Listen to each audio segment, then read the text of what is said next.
Lint members sɔrɔ nɛgɛ ɲɛ mugan dafara ni miniti 30 ye ɲɔnɔkaw fɛ an ka foli ni walimadɔn bɛ aw ye anw minnu bɛ lajɛli la walasa kunnafoniw bɛ sɔrɔ Mali kun kan ani diɲɛ fan wɛrɛw kun kan ni a tuma selen Kalabankɔrɔ mairie ɲɛmaaw ye ɲɔgɔn kunbɛn dɔ labɛn ka bɛn ni alamisa don avril kalo tile 9 ye Kalabankɔrɔ mairie yɛrɛ kɔnɔna la u ka ɲɔgɔn kunbɛn in tun bɛ bolila fɛn minnu kan o de ye ka kɔmaseginin kɛ maaw ye u ye baara minnu kɛ san 2025 kɔnɔna la ka se ka ɲɛfɔli ko a kɛnɛ kan Sherifula Jabaranso tɔgɔ la Tinɛɲa Traoré ani Ibrahim Kulibali tun bɛ Nin sigin Kalabankɔrɔ mairilakaw fɛ n'an ko a ma ko restitution publique de l'exercice 2025 o de ye ka ɲɛfɔli kɛ u ka commune maaw ye san kɔnɔ u sera ka baara min kɛ min tora ani u ye gɛlɛya minnu sɔrɔ o hukumu kɔnɔna la kɛnɛ in seriyara maaba caman de fɛ ne Kongo musaka ye $385 an y'o don investissement na salon école privée kacha anga commune kono mais laɲini bi o ye de ka do bo la parce que be ka soro te kelen gɛlɛya be kan kana donc n'a fɔra ko be ka tay den tɔgɔ sɛbɛ I ka to ka sara kalo école den caman be u tɛ taa kalan na alors que école publique la peut-être hali ni wari sara be bɛrɛ mairie koɲɛ ɲɛmaya be maa min bolo a ka kɔrɔfɔ kɔnɔna la a ye welewele madakan kɛ ka ɲɛsin a ka commune maaw ma TDRL sarali la o min n'a jɔyɔrɔ ka bon kosɛbɛ u ka sigida baara yiriwa la n b'a fɔ ko bɛɛ k'i comportement yɛlɛma an ka jamana kɔnɔ an bɛ jamana kura de la an ko k'an bɛ fɛ ka k'an yɛrɛ ye n'an ko k'an bɛ k'an yɛrɛ ye a tɛ se ka taa ɲɛji bɔ kɔ bamananw y'a fɔ ko forokurabɔ a tɛ taa woyo kɔ voilà donc n'a ma ɲa k'an bɛ fɛ ka k'an yɛrɛ ye tiɲɛ na an ka balo ni an se ye an bɛ se ka min kɔrɔ an bɛ se ka balo ni min ye an ka famaw dɛmɛ pour que yɛrɛta min fɔra a ka kɛ sabatiya o tɛ taa bɛɛ kelen-kelenna k'i ka du fura I ka bulonda fura kɔrɔ de b'a la ni ko I ka bulonda c'est-à-dire fɛn caman de b'o kɔnɔ la ni bɛɛ y'o fura k'a jɛ a ka ca Ala fɛ jamana bɛɛ bɛ jɛ Kati préfet tɔgɔ la n'o de monsieur Issa Pleya ye a ka waleɲumandɔn foliw kɛlen ko nabagaw la a y'a ka nimisi wasa yira sigi kun kan bari sabula Kalabankɔrɔ mairilakaw sera ka baara min la ɲanamaya n'i y'a ta 100 sara la 60 de don a ma da o ma a y'a ɲini u fɛ hali bi u cɛ sirili la walasa laɲiniw caman ka se ka sabati kalanko sira fɛ kɛnɛya ani lakana ka fara o n'a ɲɔgɔnna wɛrɛw kan awre bɔra ka ye présentation kɛra 2025 kɔnɔ u ye hakilina caman ta ka musaka caman prévu min b'a to commune ka développement bɛ se ka taa ɲɛfɛ cogoya min na domaine kɔnɔ kalanko b'o la dɔgɔtɔrɔsoko b'o la sirako b'o la ani service de sécurité minnu bɛ commune kɔnɔ ka se ka moyen d'u ma cogo min b'a to u bɛ se ka mɔgɔw ka lakana n'u bololafɛnw lakana cogoya min na donc Kati préfet tɔgɔ la ne nana ka fara Kalabankɔrɔ sous-préfet kan ka na baara in seereya ka fara aw yɛrɛ kan an bɛɛ y'a seereya k'a fɔ vraiment u ye hakilinaba ta u ka laɲini kun ye ka se ka miliyari 14 ɲɔgɔn de mobiliser ka se ka développement kɛ cogo min na commune kɔnɔ maintenant laɲini kun y'o ye mais u ma se k'o sɔrɔ u sera ka musaka min sɔrɔ o kɛra miliyari 8 ɲɔgɔn ye donc o musaka o baaraw sera ka waleya n bɔra ka baara minnu fɔ sisan donc an kɔni nisɔndiyalen don kosɛbɛ vraiment u ka nin hakilina in na parce que nin b'a jira a bɛ danaya sabati population ni commune ɲɛmɔgɔw cɛ a b'a to fana commune ɲɛmɔgɔw bɛ population hakilina ta u ka baaraw taabolo la min b'a to a bɛ se ka kɛ baara basigilen ye cogoya min na min b'a to vraiment commune bɛ se ka développer ka taa halisa hakilila jigila an b'aw ladɔnniya k'a fɔ ko sigi in baaraw nun donna ni Mali jɔnjɔn dali ye ka fara Kalabankɔrɔ dugutigi ye ale ka bisimilali foliw kan sigi in la kumaba de kɛra baarakɛlenw da jirali la nabagaw la maire fɛ ni ja yirali ye ka fara ɲiningali ni jaabiliw kan n'an ko a ma ko question réponse min ɲininkaliw tɛnkunna maire la Faraɲɔgɔnka jɛkulu min bɛ wele citoyen modèle olu ye jɔnjɔn di kɛnɛ dɔ sigi sen kan ka bɛn ni avril kalo tile 7 ye hôtel L'Amitié la Bamakɔ kɔnɔna la a sen fɛ u ye jɔnjɔn di maa 10 ma maa 10 minnu n'olu ka wulikajɔ ni cɛsiri barika bonyana fasojɔ nasiraw kan a kɛnɛ kan Sherifila Jabaranso tɔgɔ la Kadiatu Tarawele ani Ibrahim Kulibali tun bɛ yen. Wale nyumano jonjon talaka di mamunuma flambeau de la citoyenneté hukum konnana ninga ke wale nyumando ani bunyema sigi o ka dongoro wulika jo anu ka cesirila faso do nyumaya hukum konnana wala sa jamana imbisi ka jo chukumna ninga basigi ni kolusuma soro mamunu sukandila ka jonyo duma bulu fara chama tube akono inafo journalistu anga seku ani donko tigila maw muso jekulu fokata se dine mauma una nyona chama ninga ufo uka wulika jo uka cesiri anu be ka baraba mun ke shuni kle ningu ka faso de nyuma anjira faso dongna ninga ke misaliye faso de nyuma ya hukum konnana jonjon diliko uma anga kuma galamani tenguni ko ula uye wale nyuma donke ani bunye masiki kata citoyen model mauma ninga jira ka fako una do fara uka cesiri ka wala salanyini mi obsika sabati flambeau de citoyenneté mokoka wele sirama ka anke bi ambassadeur de citoyenneté des citoyens jamana ko la mali kono bi ni o jamana de yuma ka lasigi de alors ambi aklimantiki befo minu fara lanka kan deme anga hakilna bin da para karama de fara nyoka ambi fulla si abela dilema klatonin ka flambeau de citoyenneté organisateur ufo ko ni alaka jay ama minke alibi amina odeke pour que ka se karama de fara nyoka ben ani keleya konna la ani nyogon deme ka se anga jamana bonnola ka se ka farafina be ko nyola fukata se jien fantanda ni bela dilema faso jola ni laydu tay kango time parce que yi ali lara joddo o faso bi no fe donc am laydu inta wala sa ka faso kan chesri aka jo chugo nyumana kiri ka tiga chugo nyumana chenga fo aya fo chugo nyumana bunya ka ke bunya ke chugo la beki ka la wasa sura kon Ousmane Touré nale jekulu citoyen moderne alinya onyamaye ayaka nimisi wa saujira katani makofele nuyoro kasanganu ka faso de nyumaye ninya kla ka jira ka fo ko luka jekulu na to wulika jola sangani wakati bela jirani wala sa mamun me faso barala ko ka faso de nyumaya tanu ubulu ameto ka tasigida ulla ka mo distinguer ka yi baranyuma mu wasigida konnala mais bien une dimension aya ele sanfé en marque nationale ulla anana ko les flambeaux de la citoyenneté édition 2025 donc nous édition ta ko foloy après ko yemi ka référence ou créer ka repéru dim roma ka yeko anana ke nyana jeni kulonga dron la mo ben misalita mais barako na la sur le plan professionnel vous faut se ka référence ou se ka tamasiri aka donga fo kuni jonjon nindiliko uma ube kalekanji ko una dofara uka cesiri nuka wulika joka wala sa ube faso de nyuma baramina uka dofara uka entreprise Itel Energy nyamaw ye sigi dɔ labɛn ni u baarakɛɲɔgɔnw ye u k'u ma partenaire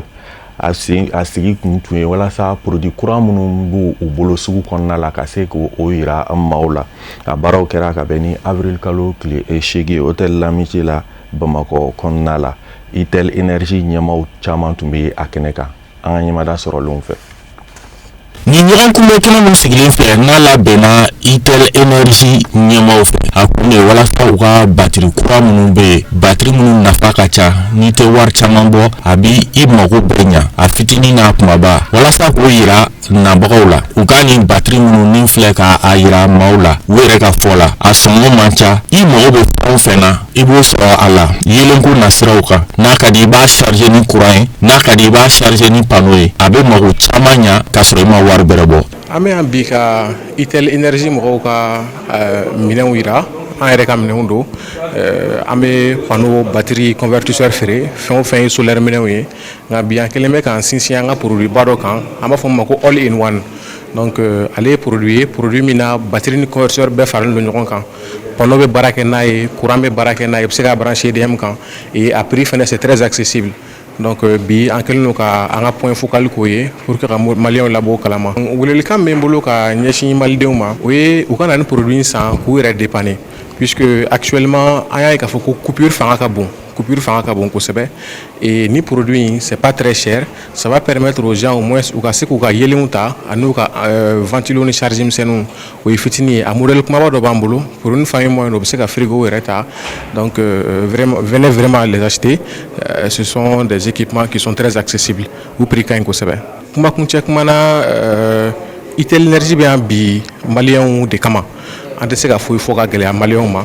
an bɛ yan nɔ ka na ni produit de ye produit minnu b'a to maliyɛnw bɛ yelen sɔrɔ o fɛ yen k'a sɔrɔ a ma kɛ gɛlɛya la produit bɛɛ b'an bolo des petits budgets fo ka taa miliyɔn caman na donc ni mɔgɔ bɛ minɛn minɛ i b'an contacter an bɛ solution sɔrɔ i ka dibiko la.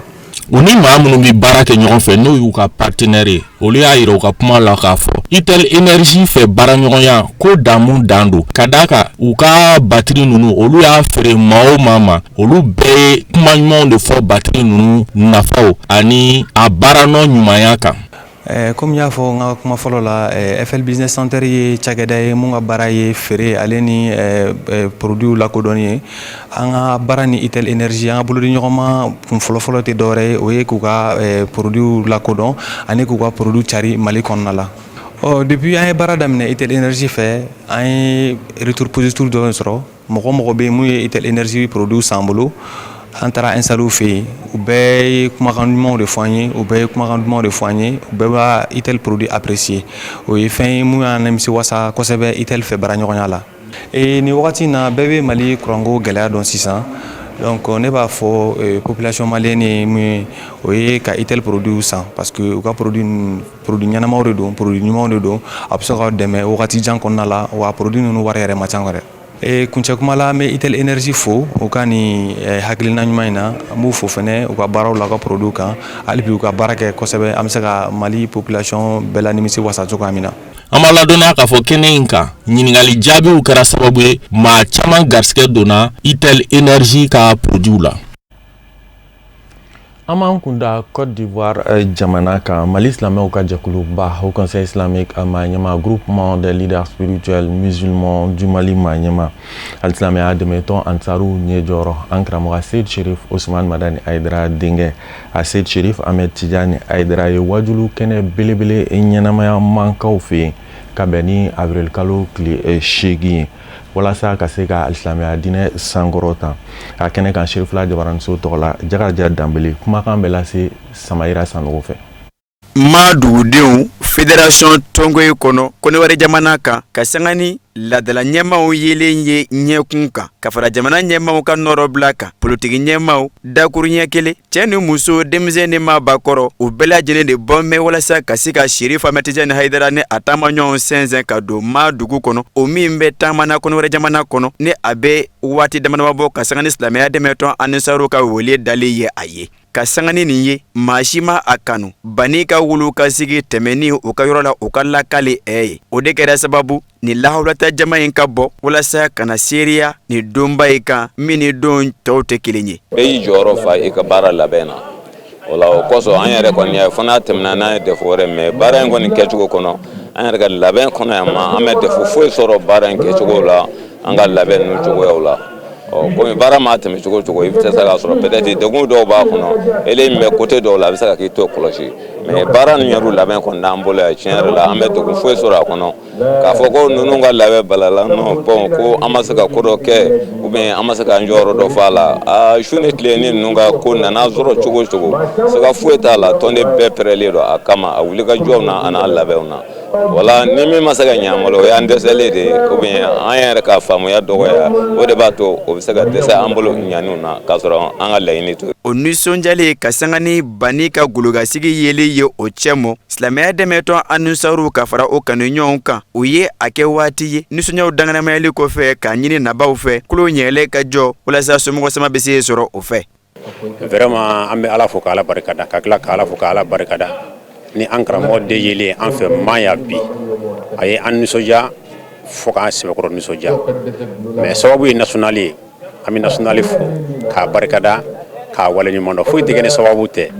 ni national tɛ nin heure in na hali ni a bɛ na a bɛ sumaya mais k'a teliya ka fédération caman tourner nin cogo in na fédération national ka sababu de ye o ye o la an bɛ Dama Sakɔ fo ka ba ka Ɲagandu fo ka bureau membre bɛɛ fo ka aw yɛrɛw fo k'aw barikada vraiment an sujale do kosɛbɛ nunu ɲeli dugu kɔnɔ kunkɔrɔta do lawasa do silamɛya mɔ a bɛ dugu dayɛlɛ mɔgɔ caman ndi karamɔgɔ yɛrɛ sɔrɔ walima mɔgɔ caman yɛrɛ tɛ sɔn ka baya kɛ karamɔgɔ minnu bɛ na y'a bolo bɛɛ b'a kanu ka baya kɛ karamɔgɔ a n'a denw bolo ni ala y'a kɛ ko a nana tan vraiment kunkɔrɔta do lawasa do o nisɔndiyalen ka sanga ni baaraw kɛlɛ ye tare ye ka tɛmɛ labɛncogo ɲuman fɛ silamɛya dɛmɛtɔ ansariw ɲɛmaw o ye tɔndenw bɛɛ lajɛlen fo o ka cɛsiri ni wulikajɔw la ni ka laban k'a ɲini hali bi o fɛ dɔ ka fara wulikajɔw kan janko laɲiniw bɛ se k'i sabati fɛnw ye. n bɛ foli daminɛ n ka sɛgɛsɔn bɛɛ la ka foli di n ka sɛgɛsɔn bɛɛ lajɛlen ma tiɲɛ do serifu naliko fɔla a fɔla waati surun kɔnɔ a ma janya fewu mais an ye wele min da ala sɔnna u y'a bɛɛ jaabi wa u ye teliyala an yɛrɛ tun b'a kanu an tun b'a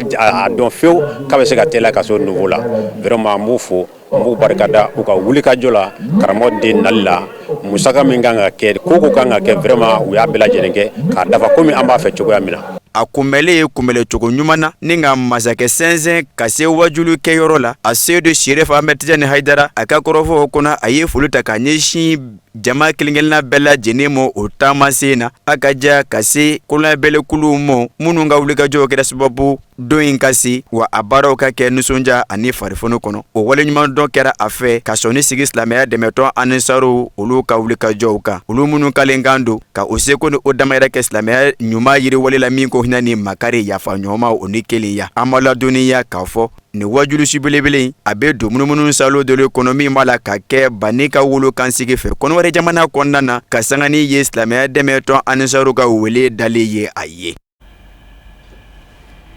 An bɛ to wajulu kɛnɛ in kan a Seydou Sherif Ahmed Tijani Haidara ye laseli minnu kɛ an ka ɲɛmaadɔw fɛ. Ani an ka ɲɛmɔgɔw bɛ yan les autorités administratives ani autorités religieuses olu ni an bɛ nin kɛnɛ in kan an b'u fo o bɔra ka kuma n'o ye an ka faamaw ye o dakunya fila laseli kɛ mara tɔgɔ la olu de bɛ ka an ka sécurité assurée ya ala ta kɔfɛ an b'u fo baara la o kɔfɛ an ka diinɛ ɲɛmɔgɔw an b'u fo kozi an bɛ a fo k'an ka silamɛw fo kɛrɛnkɛrɛnnenya la min kumana an baden silamɛw bɛɛ tɔgɔ la ka an fo ka an bisimila ka dakunya minnu fɔ a ma janya nga laɲini sɔrɔla a kɔnɔ sabu min yirala an na o de ye silamɛya ka kelenya ani silamɛw ka tɛgɛ di ɲɔgɔn ma an'u ka balimaya o de sɔrɔla a ka dakunya fila kɔnɔ ka an bisimila ma silamɛw bɛɛ lajɛlen tɔgɔ la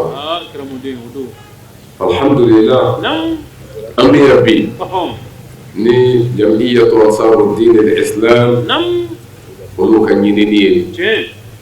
ka ɲini Seyidi Sherif Osman Wadana Haidara fɛ a ka den dɔ di kana bɔ u ye balimaya taama silamɛya taama adamaden ɲumanya taama an bɛ o de sira kan an y'a fɔ olu de ye an wele n'o ye ansaru ye plus précisément bɛɛ an bɛ yan bɛɛ tɔgɔ la kamiɲɔgɔn bɛɛ tɔgɔ la an silamɛɲɔgɔn bɛɛ tɔgɔ la o kɔfɛ a adamaden ɲɔgɔn tɔgɔ la sabu min b'an bolo ka na lase o mago bɛ bɛɛ de la e dama tɛ nin dama tɛ ne yɛrɛ min b'a fɔ ne dama tɛ bɛɛ mago bɛ a la o ye jumɛn ye ala ka bilasiralikanw ani ala kira ka bilasiralikanw anw ka nafa n'an ka jɔyɔrɔ ye mun y'a la anw minnu ye silamɛw ye ko k'an hakili kurakuraya hali bi ka an k'an jija k'an cɛsiri wa kuma dɔ la minnu fana tɛ silamɛw ye ka laseli kɛ u ma u ka silamɛya fana hakikaw dɔn principe minnu bɛ silamɛya la u ka se ka olu fana faamuya a kun ye nin de o la an bɛ bɛɛ fo ka an baw fo o blokiba kala kadi amma angana shuina la seleke noyi ko ambo sarabe ala bolo ala ka sarako nyumandi almuma anga karamɔgɔ musa famba lamɛn walasa ka diɲɛ fan wɛrɛ kibaruyaw dɔn. Amerika jamana ɲɛma Donald Trump ye a jira laseli dɔ senfɛ ani kunnafonidilaw cɛ k'a fɔ ani Iran jamana ma ɲɛmaw laban bɛ sɔn k'a lajɛ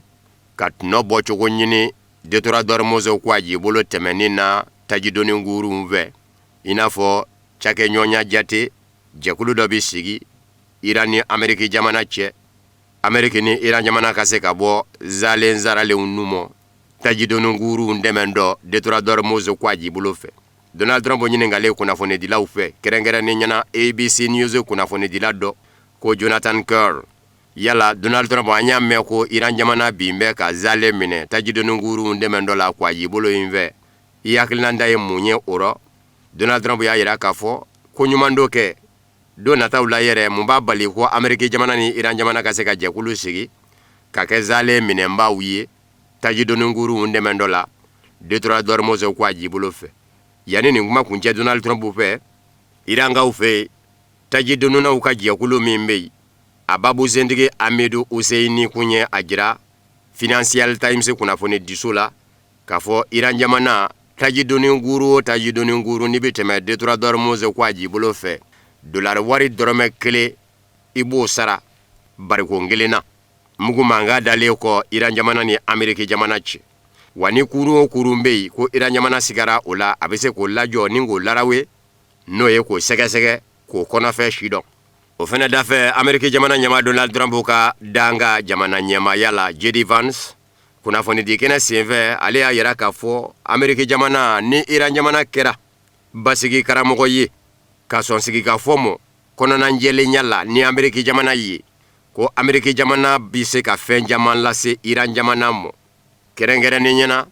dugujukɔrɔ nafasɔrɔ sira uranium bayɛlɛmali kɔrɔ Amerika jamana bɛ se ka nafa lase Iran jamana mɔ o rɔ ko nka Amerika jamana t'a fɛ Iran jamana ka min kɛ o ye dugujukɔrɔ nafasɔrɔ sira uranium bayɛlɛmali ye ka kɛ mugujugu ye u ka laɲini ye Iran jamana n'o hakilina bɛ a ma ɲɛmaw la u k'o bila ko ni Iran jamana sera ka sɔ sigi ka fɔ mɔ kɔnɔnajɛlenya la ni Amerika jamana ye min bɛ dayɛlɛ avril kalo tile 10 nata Pakistan duguba la ko nafaba bɛ se ka bɔ sigi ka fɔ yen nɔ ka sabu kɛ Amerika jamana fɛ ko dɔn bɛ ni Iran jamana sera k'olu kɛ Amerika jamana ye Iran jamana k'a fɔ a tɛ dugujukɔrɔ nafasɔrɔ sira uranium labalo k'a kɛ mugujugu ye k'o gwɛlɛya dɔrɔn de bɛ Amerika jamana ni Iran cɛ. Nka J.D. Vance ɲininkalen yala Iran jamana bɛ se ka dugujukɔrɔ nafasɔrɔ sira in labaara k'a kɛ a ka kurankomago ɲan'a ye wa a m'o yɔrɔ fana jaabi a kɔni y'a jira k'a fɔ ni Iran jamana ma kɛ sɔnfɛn ye Amerika jamana bolo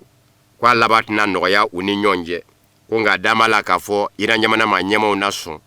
ka hakili bila fɛn bɛɛ lajɛlen ɲɛfɛ sigi ka fɔ yen nɔ.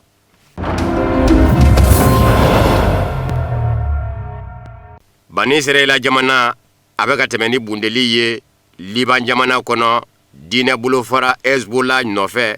min kɛn bɛ ka mugu ni kisɛ banamini a n'a cɛ maa minnu sɔn min ka ja olu caman ko mugu mankan dali min kɛra Amerika jamana ni Iran cɛ Bani Israɛla kɛwale in laban bi a ko dasa. Diɲɛseleke naani tɔnba Nations Unies ɲɛma Antonio Guterres yɛrɛ bɔra k'a ka nisɔngoya jira k'a fɔ Bani Israɛla filɛ nin ye min na Liban kɔnɔ jango avril kalo tile 8 araba a ye Liban fan caman bunde ni ka maa nanama sumanenw fa maa faalenw ye 100 caman ye wa den daanenw de ka ca maa faalenw na ni ka yɔrɔ jɔlen caman diɲɛ. Diɲɛseleke naani tɔnba Nations Unies ɲɛma Antonio Guterres ka babu sentigi Stéphane Dujarric a y'a yira k'a fɔ bi diɲɛseleke naani tɔnba Nations Unies ɲɛma jɔrɔn bɛ k'a ye k'a fɔ faaliw minnu bɛ ka kɛ maa nanama sumanenw ni sifinnakaw de bɛ ka to a rɔ diɲɛ tɛ se ka kɛ ni o ye. Babu sentigi ko tɛgɛnɔbila kɛra mugu mankan dali min na Amerika jamana ni Iran jamana cɛ o kun kan ka kɛ sababu ye ka na ni mugu mankan dali ye Iran kɔnɔ bɛɛ lajɛlen de la arabula kɔnɔ bɛɛ lajɛlen de la k'a b'a ɲini fanw fɛ bɛɛ ka kɛ basigi karamɔgɔ ye Bani Israɛla k'a ka mugu fili jɔ. Araba Iran jamana yɛrɛ a wasabilo ɲɛma Mohamed Bagher Ghalibaf a ye kuma ta ka jira k'a fɔ hali mugu mankan ma da ka ɲɛ an n'an kɛlɛ ɲɔgɔn cɛ n'o ye Amerika ye Amerika jamana ye mugu manga dali jɔjiri saba kari kaba. Jɔjiri fɔlɔ a fɔra ko ni manga maɲɛ da ko Ameriki ni Iran jɛ minnu farangume Iran jamana ka Ameriki ni a jɛɲɔgɔn jamana Bani Israɛla kɛlɛ. Liban bɛ o la Hezbollah, Yemen bɛ o la Houthis, Iraki dugukolo ka Shia mɔɔw bɛ o la. Kɛlɛ in bi jɔ olu bɛɛ fɛnɛ ni Ameriki cɛ. Ko nka ko Ameriki jamana ye o jɔjiri in gari ka bɔ ye bawo a jɛɲɔgɔn jamana Bani Israɛla bɛ ka Liban bundi. Filana a manga donga kɛ Iran jamana kɔnɔ sanfɛ walikele duguma ko nka ko Iran jamana kunana kɛlɛkɛ bangurun bɛ ka biga munumunu zalo kɛ fɔ ka don Iran jamana kɔnɔ ko ye bɛnga jɔjiri dɔ karilen ye. Nazaраlatɔma Union Européenne ɲɛmayaso kɔnɔ sa Bruxelles, Belgique dugubala o ma ɲɛmɔgɔw fɛnɛ kumana ka sanga ni Bani Israɛla ka Liban bundili ye. Olu y'a jira politiko kunnafoni diso la Ameriki k'a fɔ Bani Israɛla kɛwale laban bɛ sɔn ka mugu manga dali bɔ a mɔ. Ma ɲɛma wɛrɛ fɛnɛ sɔrɔ la min y'a jira k'a fɔ ni min filɛ nin ye senna Liban jamana kɔnɔ Bani Israɛla fɛ bɛɛ kun kan ka sigi n'a ye. Ma sabanan wɛrɛ Nazaраlatɔma Union Européenne ɲɛmayaso kɔnɔ Bruxelles, Belgique dugubala o fɛnɛ y'a jira k'a fɔ bibi in na Nazaраlatɔma Union Européenne kɔnɔ u bɛ ka hakili jagabɔw kɛ don nataw la u kan ka sigi Liban jamana kunga Bani Israɛla ka kɛwale dabila Liban. O ma sabanan ye a jira k'a fɔ Liban jamana bɛ ɲini ka tunu Ameriki ni Iran jɛ ko in nɔ mugu manga dali ko in nɔ. A bɛ n'a fɔ Liban jamana jaten tɛ kɔrɔ. Pakistankaw ka minisiri ɲɛma sa Pakistan min ye surunani donba ye Iran ni Ameriki cɛ ka mugu manga da. Shehbaz Sharif ale ye wele bila fan filaw mɔ ko avril kalo tile 10 u ka ɲɔgɔn sɔrɔ Pakistan dugubala. Nga sigi ka fɔ min bɛna kɛ nin sen Iran ni Ameriki cɛ maa tɛ don u ni ɲɔgɔn cɛ k'u bi ɲɔgɔn sɔrɔ ɲɛŋwɛ.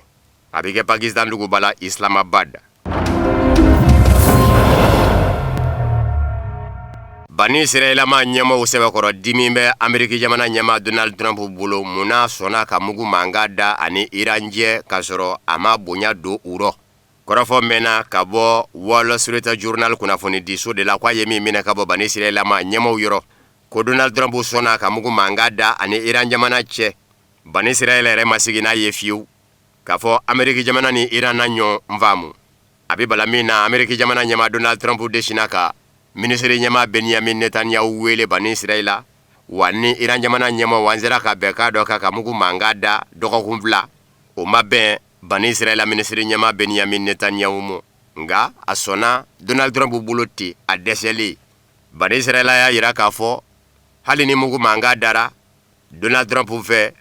ani Iran jamana cɛ ka sabu kɛ surunani don ye Liban jamana sendɛrɔ ale bi tɛmɛ n'a ka baaraw ye Liban Hezbollah nɔfɛ. Minisiri ɲɛma Benjamin Netanyahu i n'a fɔ a yɛrɛ ɲɛ b'a la jabaranin na cogo min a bɔra k'o laseli de kɛ k'a fɔ laɲini min bɛ a la laɲini in tɛ bila. Ameriki jamana ɲɛma danga J.D. Vance kunnafonidilaw ni ɲɔgɔn cɛ Budapest Nazarala duguba la ale fɛnɛ y'i cɛ ko n'a bɛ maa min ɲɛna ko Ameriki jamana ni Iran jamana cɛ mugu manga dali o bɛ Bani Israɛla ni Liban jamana cɛ mugu manga dali ko fɔ k'olu ni maa ma bɛn o ka dɛ. Ni Ameriki jamana ɲɛma Donald Trump ka danga J.D. Vance ka kuma ye Budapest a ko n'a kɛra ye fɛn ye o cogo dɔ fɛ ko fili ye cogo do k'u ni maa ma bɛn o kan ko wa ko fili min do k'ale bɛ se k'a faamu fana ko n'a kɛra Iran jamana maa ɲɛmɔgɔw ɲɛna k'u n'olu ni ɲɔgɔn cɛ kɛlɛ mugu manga dali o bi mugu manga da Bani Israɛla ni Liban jɛ ko olu ni Iran jamana maa ɲɛmɔgɔw ma bɛn o kan o ma deli k'o sarati k'a ta maa ye k'olu ko mugu manga bɛna da Ameriki jamana ni Iran jɛ cogo min a manga bɛ da Iran jamana ni Ameriki jamana jɛɲɔgɔn jamanaw cɛ o cogo rɔ Bani Israɛla bɛ o la Arabula jamanaw bɛ o la n'o ye Saudiyaw ni Émirats Arabes Unis ni Qatariw ni Bahrainw ye ani Kuwaitiw k'olu danna yen de. Nka Iran jamana dɛmɛɲɔgɔnw Bani Israɛla ka mugu da a n'olu cɛ k'u ma bɛn o kan. Benjamin Netanyahu yɛrɛ sa ni o ye Bani Israɛla minisiri ɲɛma ye laseli la jabaranin na a y'a jira k'a fɔ bi laɲini dɔ de bɛ Bani Israɛla la f'a k'o dankɛnɛmaya di wa ko bɛɛ ka sigi n'a ye a bɛ dankɛnɛmaya Bani Israɛla fɛ ni biki ninnu ye sɛbɛnni bɛnka wale kelen a bɛ dankɛnɛmaya Bani Israɛla fɛ ni banburu ye. Nin ye Benjamin Netanyahu ka kuma ye jabaranin na a ko a kana kɛ maa si kɔnɔ ko in dabilara minnu hakili la k'a fɔ mugu manga dara Ameriki ni Iran jɛ k'o ye ko bannen ye ko nin y'a daminɛ de ye ko Bani Israɛla tɛna segin a kɔ fɔ a ka laɲini bɛɛ lajɛlen ka dankɛnɛmaya a ye. Nin kɛra Benjamin Netanyahu Bani Israɛla minisiri ɲɛma ka kuma de ye jabaraninzo la ka ɲɛsin bani israɛla jamanadenw ma.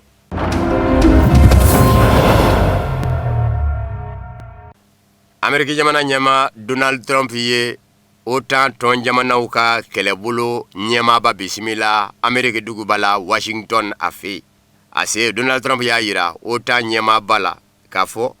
n b'i ci OTAN tɔn jamana tɔw mɔ nazara la. U ka fɛn dɔ labɛn k'o dajira ne Donald Trump la. Détonateur Mose ko a j'i bolo a bɛ se ka lakana cogo min na OTAN fɛ. U k'o fɛɛrɛ labɛn a k'o dajira ne Donald Trump la. Kɔrɔfɔ mɛnna ka bɔ Ameriki jamana kunnafonidiso dɔ la min wele ko Bloomberg. Bloomberg kunnafonidiso ye a jira k'a fɔ nazarala jamana caman minnu bɛ OTAN tɔ kɔnɔ u y'a jira k'a fɔ a b'u diinɛw ŋaniya la. Tɛgɛnɔbila kɛlen kɔ bɛnkan na ka mugu mankan da Iran ni Ameriki cɛ ko maa bɛ se k'i pɛtɛ sa Iran kɔnɔ na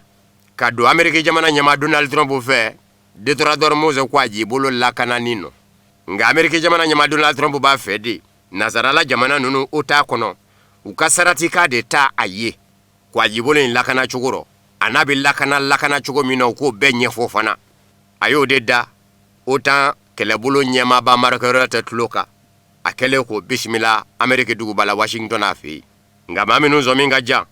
olu ko a ka gwɛlɛ nazarala jamana ninnu ka se ka fɛn dajira Ameriki jamana ɲɛma Donald Trump la. Détonateur Mose ko a j'i bolo lakanani kunga kelen. Filanan a ye kuma min fɔ OTAN ɲɛmaaba ye ko nazarala jamanaw ka o kɛ fɛɛrɛ dajira kuma ye a la. Détonateur Mose ko a j'i bolo lakanani ko kunga o fɛnɛ kɛ man d'u fɛ. Bawo hali bi Détonateur Mose ko a j'i bolo datugura. Tiɲɛ don mugu mankan kun dara a kun bira ka dayɛlɛ nka kabini Iran jamana y'a ye k'a fɔ bani Israɛla ye Liban jamana bo Iran jamana ko bɛnka jɔjiri dɔw karila o kumana a ye ko a j'i bolo in datugu. Mark Rutte OTAN kɛlɛbolo ɲɛmaaba ani kunnafonidilaw cɛ a ko a ni Donald Trump ni ɲɔgɔn cɛ kuma ɲɔgɔnya la a y'a ye k'a fɔ Donald Trump jiginna nazarala jamana caman na minnu bana ka don a nɔfɛ Iran jamana kɛlɛ lɔ ko wa ko ale b'a ka tɔɔrɔ fɛnɛ faamu nka ale y'a jira la k'a fɔ bɛɛ ma ban ka tugu a nɔfɛ. Jamana bɛ jamana la olu dɔw ma sɔn k'u ka sanfɛla suwa a ɲɛ a ka kɛlɛkɛminɛnw dɛmɛ dɔ.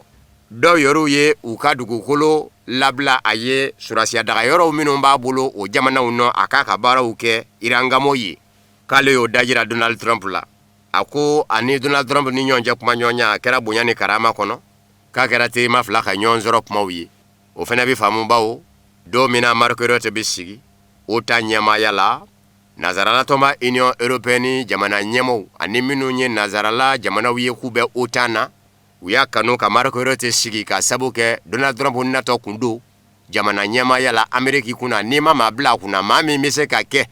a kuma ɲɔgɔn ye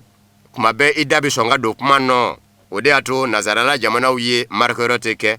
OTAN kɛlɛbolo ɲɛmaa ye ka sabu kɛ a teri ye Donald Trump ye.